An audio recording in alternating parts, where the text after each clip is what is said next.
करायचं आहे. त्यावेळेला 1.5 महिन्यामध्ये पालक अभ्यास घेणार आहेत. दर 15 दिवसांनी पालकांनीच परीक्षा घ्यायची आहे. शिक्षक मधून व्हॉट्सअपवर तुम्हाला मार्गदर्शन करतील. तर असं नाही की 1.5 महिना सुट्टी आहे मग काहीच करायचं नाही घरी. रोज वाचन, लेखन आणि गणितामधल्या सगळ्या क्रिया 2री, 3री, 4थी, 5वी ह्या वर्गांसाठी आहे. परत मग दर 15 दिवसांनी छोट्या छोट्या परीक्षा होणार आहे. किती मुलांना वाचायला यायला लागले, कोणत्या स्तरातून पुढे गेलाय, 1 नंबर असेल तर 2 नंबरला गेलाय, 3 नंबरला गेला, असेच त्याचे स्तर ठरवलेले आहेत. आणि सगळ्यात नंतर सगळ्यात शेवटी 30 तारखेला 30 जूनला परीक्षा होणार आहे. 30 जूनला जी परीक्षा होईल त्याच्यातून मुलांचे स्तर निश्चित केले जातील. आणि आपली शाळा 15 जूनला सुरू होते. 15 दिवस आहे, त्याच्यानंतर पण आपल्याला परीक्षा घ्यायला. पण सगळ्यात महत्त्वाचा 1.5 महिन्याचा जो कालावधी आहे त्या कालावधीमध्ये पालकांच्या ताब्यात मुलं असणार आहे. त्याच्यामुळे सगळ्यात जास्त लक्ष पालकांनी द्यायचंय.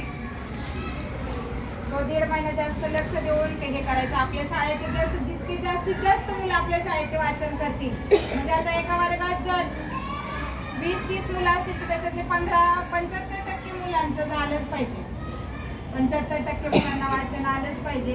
प्रयत्न केल्यावरती सगळं येऊ शकतं. कारण वाचन जर करायचं म्हणलं तर मोठ्या मुलांसाठी 3री पासून 2री पासून बऱ्यापैकी अक्षर ओळख वगैरे असते. 1 महिना लागतो वाचन शिकायला. कळलं का मुलांना? किती दिवस लागतात? 1 महिन्यात वाचन शिकू शकतो प्रयत्न केले तर. रोज जर वाचायचं असलं म्हटलं ना तर रोज जर वाचन केलं, युट्यूबला पण व्हिडिओ असतात, आपली पुस्तकं पण आहे, कशाची मदत घेऊ शकतो. अडचण आली तर शिक्षकांना विचारायचं व्हॉट्सअपवर, हा मॅडम असं अशी अडचण आली, त्याला कसं शिकू. तर असा हा आपला कृती कार्यक्रम असणार आहे. 5 तारखेला चालू झालेला आहे, पण हळूहळू आता हे आमच्याकडे परिपत्रक आले आणि आम्ही पण शिक्षकांनी 2री, 3री, 4थी, 5वीच्या शिक्षकांनी तशी मुलं काढलेली आहे.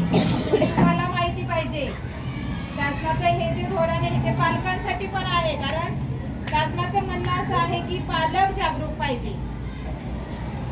आम्ही 30-40 मुलांना शिकवतो, पण तुमच्या घरात 1-2च मुलं असतात. तुम्ही 2 मुलांवर लक्ष जास्त देऊ शकता आणि तुमच्या मदतीने आणि शिक्षकांच्या मदतीने असं सगळ्यांनी मिळून हा कृती कार्यक्रम आपल्याला पूर्ण करायचा आहे.